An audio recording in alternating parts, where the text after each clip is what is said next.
After dropping points once again, Arsenal's season is falling apart. Following a trip to the City ground and a 0-0 draw, today we'll break down everything we learnt from the game, as well as getting an important update from David Ornstein to find out who will be Arsenal's new sporting director. We'll get the breaking news on Bukayo Saka and Gabriel Martinelli, as well as finding out what is happening with the future of Mikel Arteta.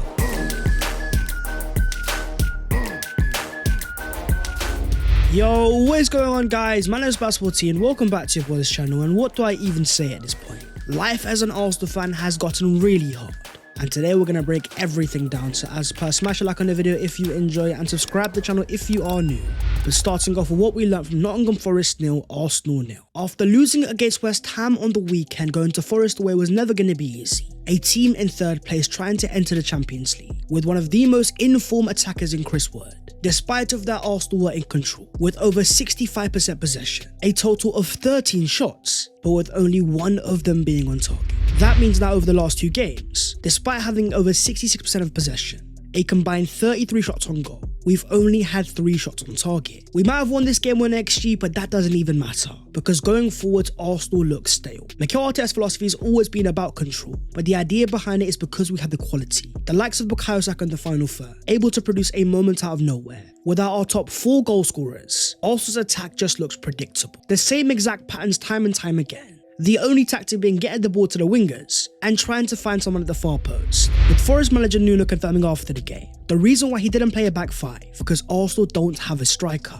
Starting Mikel Merino once again, who dropped a 7.0 rating in 90 minutes and XG of 0.22. Arsenal's single shot on target, with one big chance missed. As Leandro Trossard said after the game, we have to find solutions and that is up to everyone. But there's only so much we can look internally. Right now I see a team that is trying, going to Forest away, controlling most of the proceedings, completely nullifying one of the most in-form attacks in the league. But going forward, we just don't have the quality. Will Liverpool have the likes of Salah putting in all-timer numbers? No matter what you think of Kai Havertz or Gabriel Jesus, they were still our stars and an integral part of last year, a year that Arsenal got 89 points and scored a record amount of club goals. This current Arsenal attack is a really awful watch, reminiscent of late 2020 when Arsenal fighting in the bottom half of the table, with Mikel Arteta going into full experiment mode. From starting Merino as a striker, using Calafiori as an inverted forward, then using Zinchenko as a midfielder. The issue is none of that is working, with Arsenal trying to close a gargantuan gap. Even our most reliable performers have been struggling. So let's talk about Declan Rice, who dropped a 7.3 rating, playing all 90 minutes, with 3 key passes and 1 big chance created, but winning only 2 ground duels with 0 dribbles completed. There was a clip after the game of Declan Rice getting pressured off the ball, running the ball out of play, alongside a lot of criticism. People pointing towards his £105 million price tag,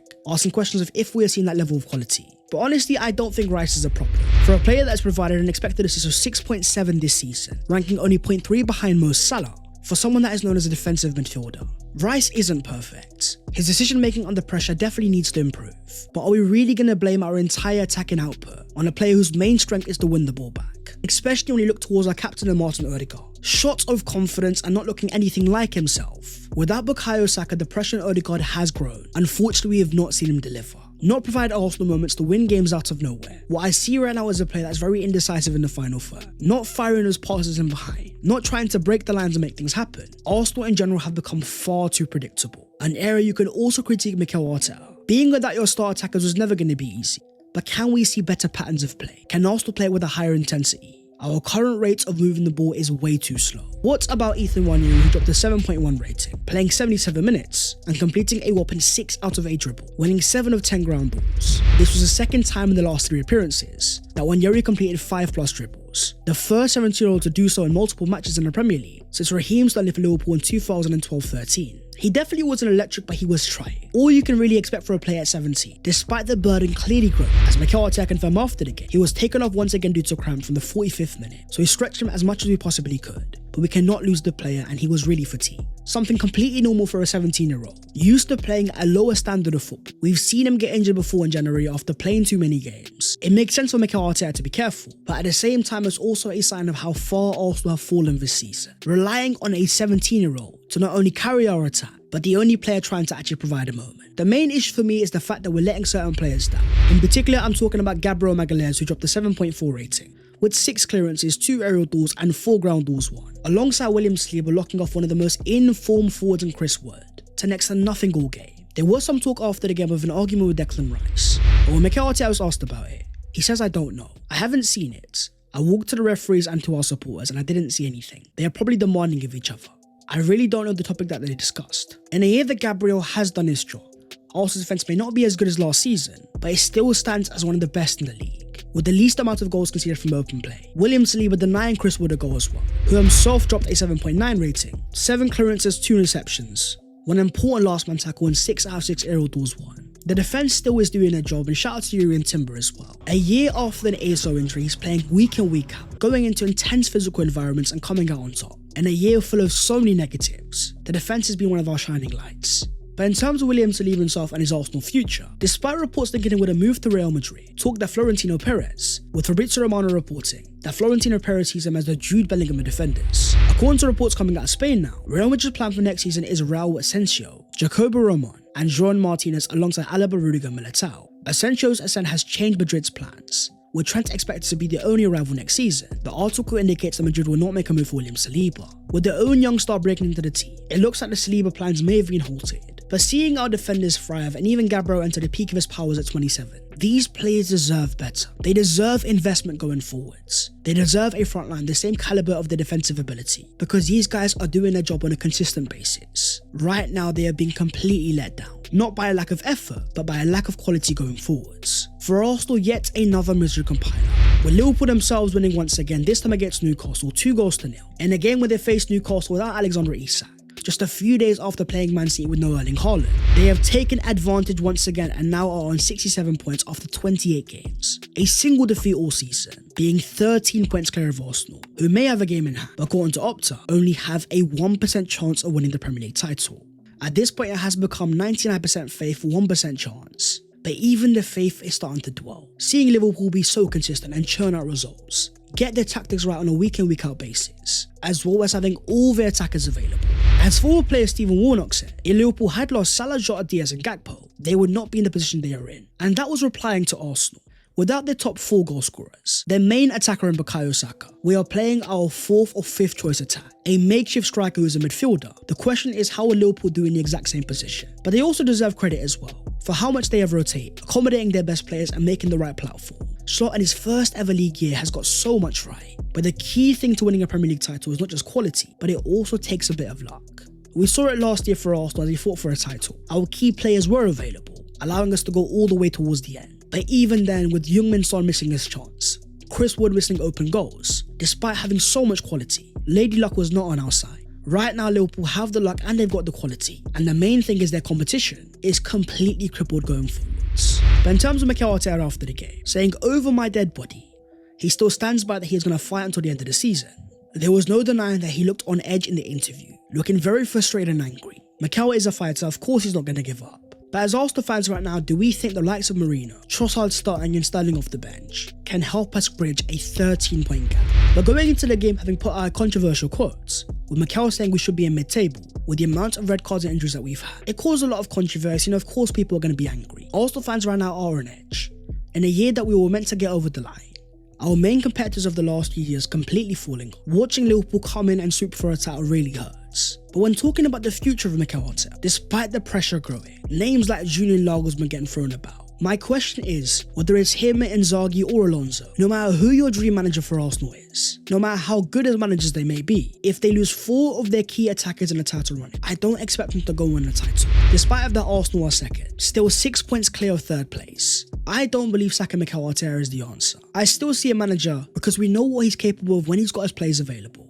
People will continue to paint the narrative. Arsenal got lucky last year, they had their players fit, but where were the trophies? The difference was the level of competition. A Man City team that wasn't crippled. They had their best midfielder in Rodri, able to get to 92 points. But the main question I need to ask, was spending £70 million on Calafiori and Mourinho enough? Spending nothing in January, despite losing 2 of your key forwards. We can look towards the world, compare ourselves to other teams, but looking internally we have let ourselves down. Not us the fans, but more towards the board. Despite Mikel Arteta getting so much out of this team, right now it feels like he's being handicapped, trying as hard as he can. Of course not willing to give up, but against one of the most informed teams in the world, this season is looking more and more like a lost cause. I want to ask you guys though your honest thoughts. Who do you think is to blame and do you think it is Mikel Arteta? Are you on the side of change or on the side of backing him? Let me know what you're thinking down below in the comments. But moving on to the latest Arsenal news. In a moment where so many Arsenal fans are feeling dejected, the question is how soon could we see some forwards returning? What's happening with both Gabriel Martinelli and Bukayo Saka? Well, Mikel Arteta is asking if those players could return after the international break. He says, I think so, but again, let's see how they evolve in the next few weeks to make the right steps, and then after that, they've been out for a long time, so we're going to have to integrate them as well gradually. They are evolving well, but they are still a bit far. We have a meeting tomorrow to discuss where they are, especially Gabby, who probably has a chance before Bukayo to come in, but how soon that is, we'll have to see how it evolves in the next week. The return of Gabriel Martinelli definitely will be welcome. Despite not being a fan's favourite this season, his goal threat is definitely still there. And an Arsenal team lacking a centre forward as well, I wonder if Mikel could try Martinelli as a centre forward, seeing the potential there when he arrived at Arsenal, smashing in a brace against Standard Liège. But the main return of course is going to be Bukayo. In what shape that will be, after a hamstring tear, we're going to have to be careful. But with Bukayo in the team, Arsenal do average 2.4 goals per game. Without him, it's dropped to 1.7. In a year where the title is getting further and further away, a lot of people are giving up. The only remaining competition of course is the Champions League, where Bukayo could be a game changer, having already got 6 goal contributions in 5 Champions League appearances this season. I also want to see Mikel Arteta alter the way he uses it. Despite being successful this season, when you look at his most similar profile in Mo Salah, a player that is putting up all-time numbers, set to break the assist record of Thierry Henry. With less defensive responsibility, Salah is allowed to thrive more. Slot using the likes of Dominic Szoboszlai to do the dirty work for Salah. I want to see the same from Mikel Arteta. When comparing both Salah and Saka, you see that going forwards they are both at a very elite level, but the main difference is defensive output. Where Salah has next to nothing, Bukayo has so much. Having just seen him get a muscular tear, there is no denying that level of defensive workload does play a part, constantly chasing up and down the pitch. Working harder is a key part of football. You need to preserve your attackers' energy going forwards. Allow them to exert it when it matters the most, an adaptation that I believe Mikel Arteta needs to make. But one player that of course has returned is Benjamin White. Off the bench once again in the game against Forest. With an international break looming, a brand new coach for England is Thomas Tuchel. Thomas Tuchel has held talks with Ben White as he prepares to name his first squad for the World Cup qualifying. It is understood that Arsenal will continue to support White's wishes, whether or not he's made himself available for England selection once again. For Arsenal themselves, we have to focus on something else. Having seen ourselves get handicapped on the field, fail in January to get a forward over the line. When you've got the quality of manager of Mikel Arteta, which we've all seen, we need to have that same level of calibre behind the scenes. A genius that is able to find talents and manage the club. Allow Mikel to focus on where he excels the most, coaching his players. An elite sporting director is vital, with a key candidate being former Arsenal player Thomas Rosicky. But according to Tom Canton, there were some suggestions that Thomas Rosicky had become Arsenal's leading candidate for the vacant sporting director role.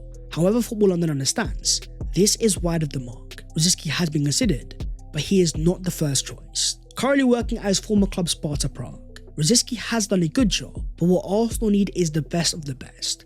People with the experience of working in Europe at the elite level, getting the best deals over the line. That's where you might have a former Atletico Madrid man. According to reports, Andrea Berta has entered the race to become Arsenal's new sporting director. The former sporting director of Atletico Madrid, who terminated his contract in January 2025, available on the scene with an elite level of European experience, but also quite a few questions as well, with his main signings at Atletico Madrid being João Felix and Thomas Lemar, deals that didn't quite work out.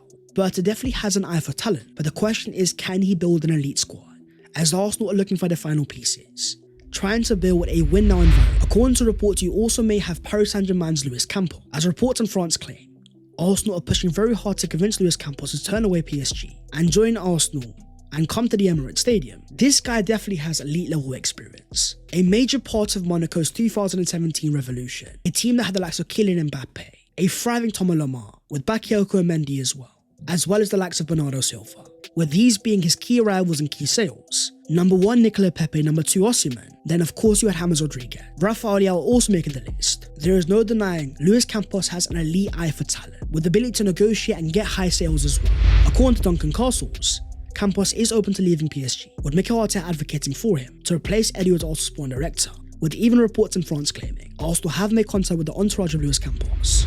But according to the very reliable David Ornstein, Luis Campos is not on the frame to become Arsenal sporting director. It is kind of contrasting. Reliable reports in France do claim that Arsenal want him, but Ornstein claims different, who himself has dropped a bomb, confirming that Arsenal aim to appoint a new sporting director in March, with Jason Ito, Dan Ashworth, Andrea Berta, Roberto Alabi, and Thiago Scuro among the names discussed or spoken to.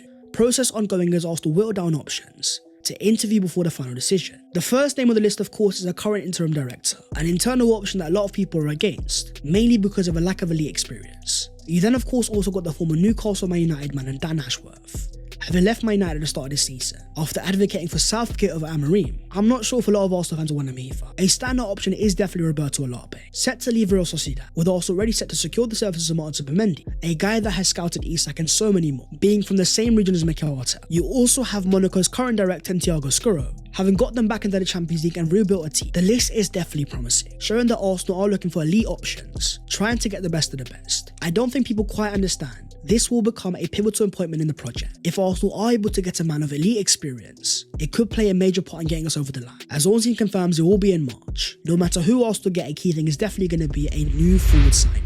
With only 16% of Arsenal signings being on forward since December 2019, defence and midfield has been prioritised. It's now time to spend the money going forwards. With even Mikel Arteta saying after the game against Forest, "I know what is lacking, it's the piece right up there." Arsenal will sign a striker this summer, but the question is will they go for an experience or a star boy instead? With the main report targeting Benjamin Sesko once again on the score sheet for RB Leipzig, having now made it 17 goals for the season, alongside 5 assists as well. According to Fabrizio and Ornstein, Arsenal also do appreciate Alexander Isak, but if Newcastle get Champions League football, that deal is almost never going to happen. Reports also have confirmed that Arsenal are looking for a wide forward, but with the departures of Jorginho and Thomas Partey, on top of 2 potential forward arrivals, you may have Martin Zubimendi coming as well, but could Arsenal go for an experienced market opportunity? As reports in Germany confirm, Bayern Munich have withdrawn their contract extension for Joshua Kimmich, with the German player set to become a free agent this summer. 30 years of age and the peak of his powers. Yes, on gargantuan wages, but if we're losing 2 of our most experienced midfielders, getting in Joshua Zubimendi is not going to be enough. Having seen this year the impact of if you don't have enough players, next year is must win for Arsenal. There is no room to mess about. I want to ask you guys the question down below in the comments. In losing our 2 most experienced midfielders, would you like to see Arsenal go for Joshua Kimmich, a player that's got so much Champions League experience, having won the competition back in 2020? Would you want to see Kimmich at the Emirates Stadium? But that is the video there and there, so hopefully you guys have enjoyed. If you have, don't forget to smash like and also subscribe to the channel if you are new. If you want to follow boy in all of the social medias, then the links are down below in the description. But that was the 5 things we learned from Nottingham Forest 0, Arsenal 0. It was a boring game, it was a hard watch, and right now for Arsenal fans, we're suffering, it's hurting right now. But you know what? 99% faith, 1% chance. We're going to keep watching, we're going to keep supporting the team, and we're going to see what happens next. So my friends, I'll see you next time. Take care, and in a bit.